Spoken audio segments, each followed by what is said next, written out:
YouTube.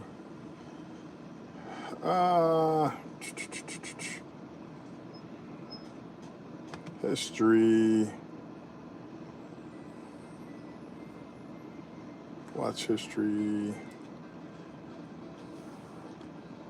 I am trying so hard to get there.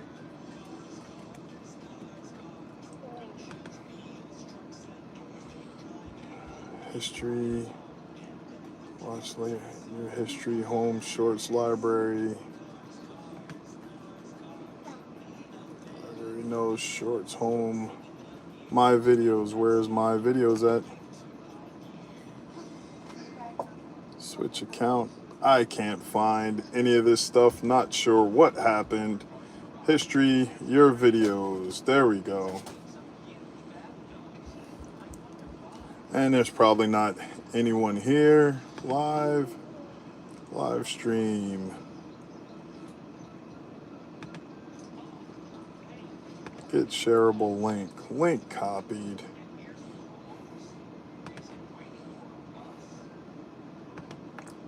Well, for whoever is watching this now, it was a headache and a half trying to get this going. I'm not sure what happened. And go in here, see if I can still chat.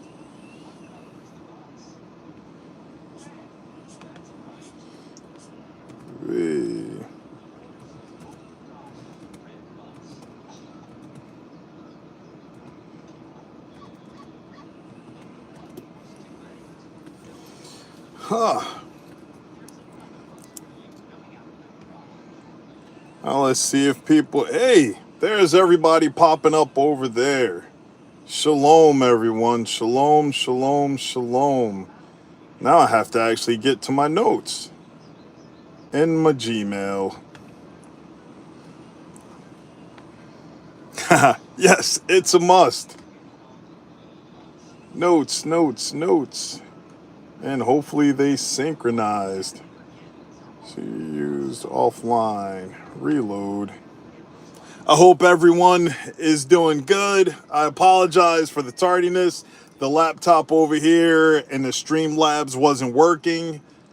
So we will get started in a moment. Like I said, I'm trying to find my notes.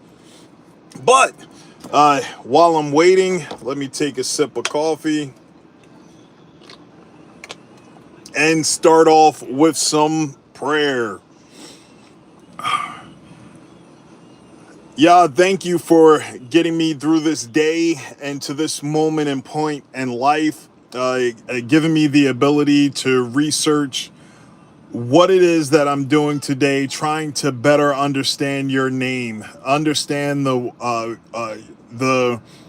reason for your name, the bastardization that people have done to your name over time, and those that are trying to hide your name from its glorious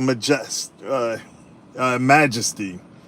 So I am grateful for you. Please guide me with sharing with my brothers what I have found and figured out. Amen. So I'm here looking for my notes. There we go. All right. Got my notes on a laptop. And, well, since we're here, welcome to my YouTube channel. Thank you for all of those subscribers on Bear's Patreon that are part of the men's group or those that are just checking it out. Let me make sure see if there's anyone else over there. I don't think so. But does anyone here know the word Nippon? Anyone in the chat? Let's see. Live chat. Anyone know Nippon? Has anyone ever heard that word before? So Andrew Stanek says, no, nope, nobody knows the word Nippon. Ah, somebody said Japanese baseball.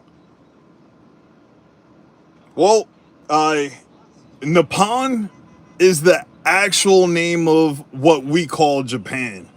There are quite a few different countries around the world that there's been an Americanization of the name of their country.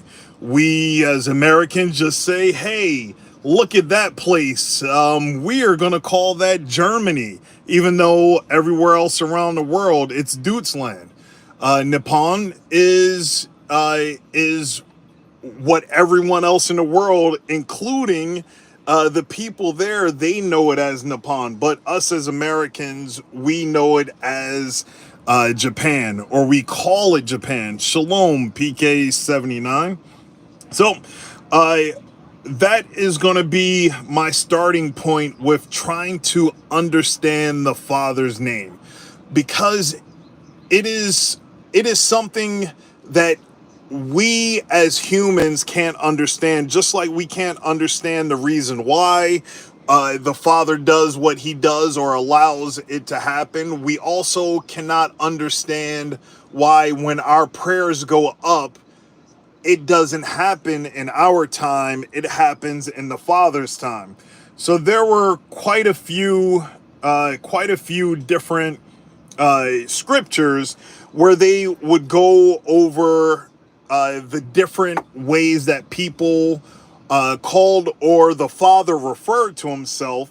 So we're going to look at in the Brit Hadashah, Genesis 14:18 through 22. And Melchizedek, sovereign of Shalem, brought out bread and wine, and now he was a priest of the Most High El. And he blessed him and said, "Blessed be Abram, the Most High El, possessor of the heavens and the earth. A blessing to the Most High El, who has delivered your enemies into your hand and gave him a tenth of all." And the sovereign of Sodom and said to Abraham, "Give me to the people and take goods for yourself." But Abram said to the sovereign of Sodom, "I have lifted my hand to Yahweh, the Most High El, the possessor of the heavens and the earth." Just got a message. So I was looking down at my watch. So starting there, if you saw the image that I had up, which I was going to show all of this stuff on the screen on my laptop, if the system didn't crash. Now I have to find that. Scroll. There we go. I showed up there. The tetranomogram, or however you pronounce it, is Yahweh, or Yod-He Vav-He. Even with that, that was not a questionable. Robbing us of his name is the worst trick Satan has ever pulled. Yes, we're definitely going to get into that. The Yod-He Vav-He, in ancient Hebrew, they only use consonants. So they, as translations went on, people tried to add vowels to give a better pronunciation to the masses. So as time went on with that, there was a different mindset that went on, and that was the ineffable, not the F around and find out, but the ineffable. And that's where the definition of that, too great or extreme to be expressed or described by words. So there were some that protected the name of the Father and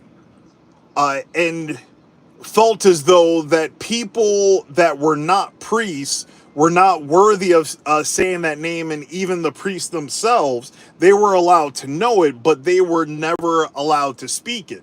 Now, if you think about it, uh, how can you know if you're going to take the Father's name in vain if you don't know the Father's name? Like, how could you? King of righteousness, Melchizedek.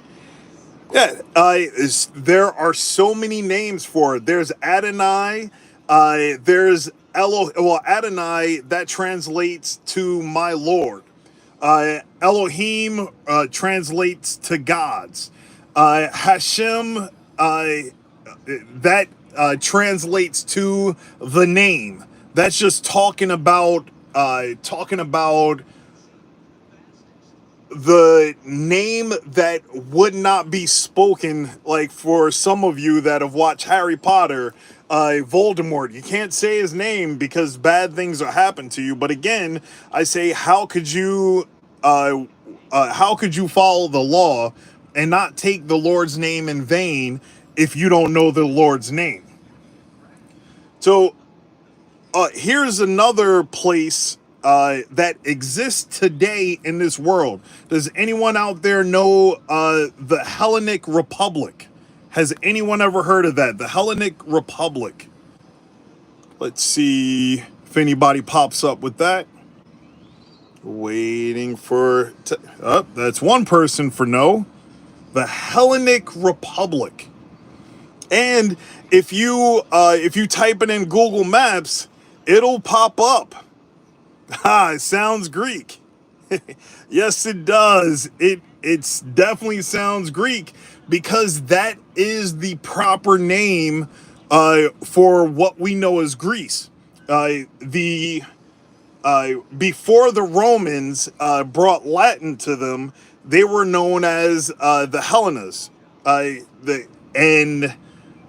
Hellenic Republic still exists to this date, but us as Americans, we see and use the term Greek because that was a derogatory term that the Romans had for the Greek.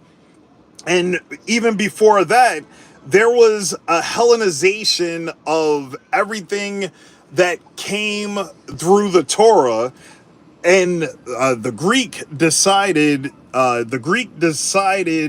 to indoctrinate the remaining Hebrews and have them use the words that they chose. Then when the Romans came, the Romans and Constantine and all of that, they really decided to change things and make it private. That's what the Roman Catholic Church has done.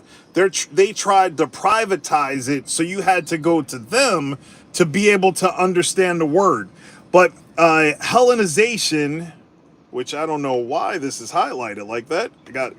Hellenization is it refers to simply what is Greek. Hellenization comes from Helleniza.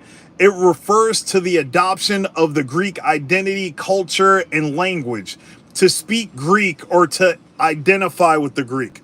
So if you go to identify with them, instead of standing your ground and praising the Father, you'll be able to fall for whatever the Father has in store for you.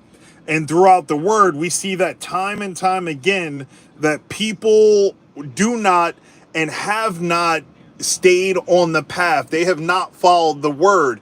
They go after all of these other worldly things and worldly possessions, and then that ends up leading them astray, and then the Father has to put a reset on them.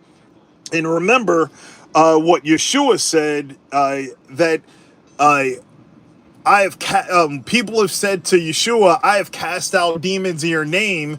And he just said, depart from me, because I don't know you. You don't know my real name. So how are you going to cast out demons in my name if you don't even know who I actually am?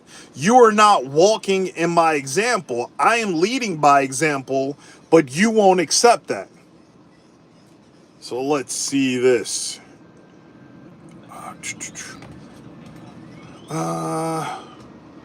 Well, nope, that's not important from my notes. Uh, so all throughout the Bible, again, there's so many different names. There's El, the sovereign God. There's Abba. There's Avenu. There's Aloha or Alaha. There's Hashem. There's Amalekik. And of course, there is Yahweh. Let's see. What did you say? Shlomo, Exodus. For you do not bow yourselves to another mighty one, for Yahweh, whose name is jealous, is a jealous El. Yes, he is a jealous God. And as we know, because of the creation of the Nephilim, those were the what is that term? The men of renown. Those were like the superheroes of the time because they had the strength and abilities of angels, but they were part human, part whatever the crap. But they had to be flushed down the toilet by the Father. That's my little chunk running around right there. Let's see. Oh, Superfish, sorry about that. Yes, you finally found it. So, as you go throughout life, because my notes and everything, my presentation got all messed up, so I had to bring it over to the cell phone.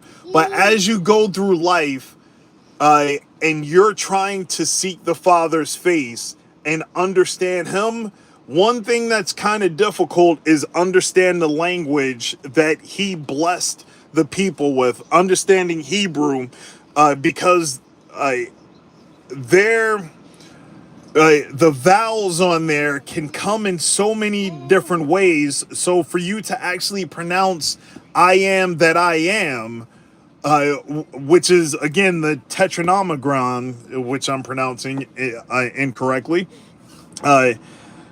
you have to know and understand that you are not subsidizing your pathway to the Father through someone else. So by doing that, you calling the Father by something that is not his name, whether you're Hellenizing things or Americanizing or Englishizing the names, just calling Yahweh, calling Yahweh God or the Most High or something like that, and not using his name, or for his son that it is the Word, you are calling him Jesus instead of Yeshua. Like, how would you feel if someone just at random started calling you a name that is not true? That would be totally unacceptable. Yes, yes, Rick. I won't be calling you Rick. I will definitely be calling you Steve. God knows my heart. I do what I think is love for him. Well, that is a very bad way to carry yourself, trying to appease your own heart, saying that the Father will understand. That only gets you so far. Like, if you were a child and spoke like a child, then that's understandable. But as you grow old, you gain knowledge, you gain wisdom, you read Proverbs, you will get a better understanding of what it is that you should be doing, and not, again, subsidizing your connection with the Father with someone else or using someone else's name. Is there an excuse for ignorance? Yes, until you get knowledge. Once you get the knowledge, you have no excuse anymore. Let's see if there are any more questions. Because, again, like I said, my notes and all of that stuff, my whole presentation got messed up. I hope you all enjoyed. Let's see. Read his word for yourself, then read it again, then again, and understanding comes when you allow yourself to accept his wisdom. McMaster, I would say to an extent, but the word is not far from you.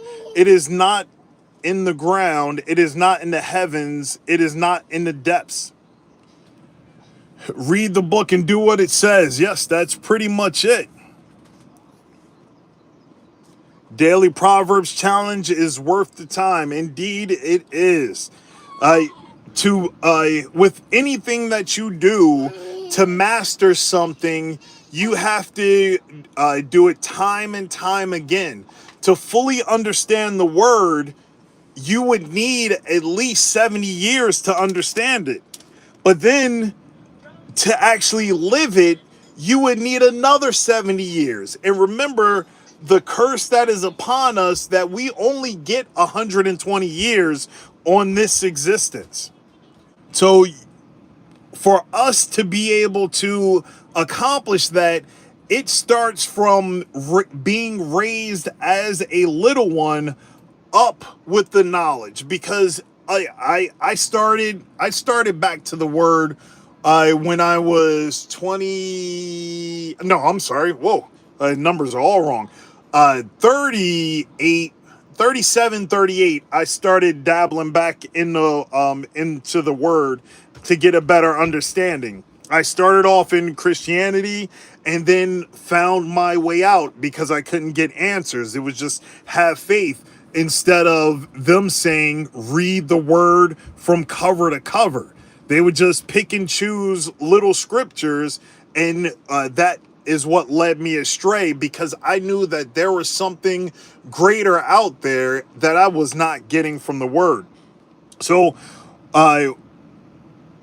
what you all should be doing is challenging yourself to get that knowledge, to pass that on for generation to generation, to purify your line so that your children's children's children will reap the benefits and the glory of knowing the Father's name. Let's scroll a little bit.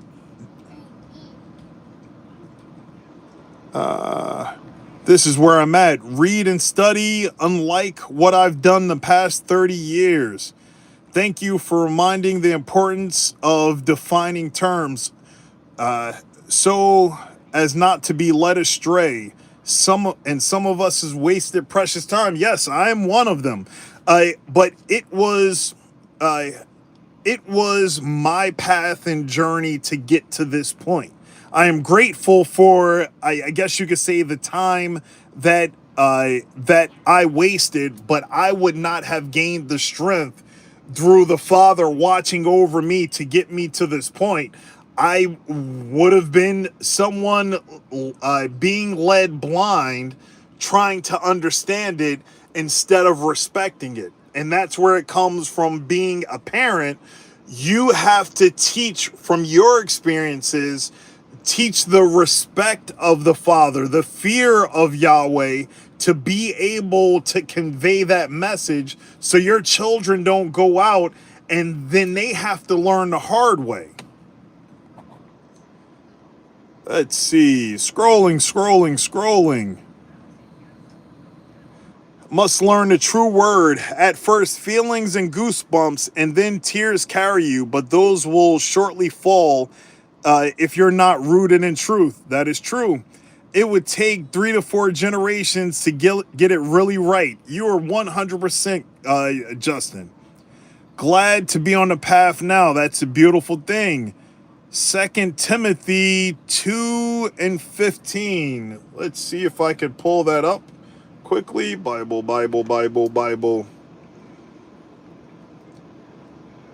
John 3. Timothy. Scrolling. 2 Timothy. What do you say? 2:15. Thank you, my wife, my wonderful helpmeet. heard me from the other room. Where are we? 15. Do your best to present yourself to Yah as one approved, a worker who does not need to be ashamed and who correctly handles the word of truth. That is true. I didn't even care to read the Bible until 3 years ago. I finally finished the book last month. Now I started over and study it. This is a marathon, not a sprint. Study, brothers. Yes, sir. Give the next generations a head start. Exactly. Fix it now and teach my kids the way. Shalom. Agreed. If you have 10 minutes for a YouTube video, you have 10 minutes for the book. 100%. No time is wasted if you're on the journey, brings you to the truth and the word. Morning bowel movements pair well with an open Bible and a hot cup of coffee. That is a combination right there. Good one. 'Cause to die for. Yeah, that's. We're going to end it on that note. I thank you all for joining me. If you have any questions, go back to this video, add comments, questions. You can email me. I'm going to have to put. There was something else. There's a Truth Unedited video series that I was given this topic by Crazy Canuck at the end of last week. And then on Shabbat, the Truth Unedited YouTube channel came out with a video talking about the Father's name. So there was quite a bit of information that I pulled from there, which opened my eyes. So on this video, if you go back to it, maybe in about 20 minutes, I'm going to have the links where if you got questions, you can email me. And then on top of that, it's a part 1 and a part 2 from Truth Unedited that talks about the Father's name and the path that you should be on. So, again, come back in a couple of minutes, look in the description, and I'll have that there. Also, I'm going to put those links in on Bear's Patreon where this video should have been. So, that's it for me. Shalom, everyone.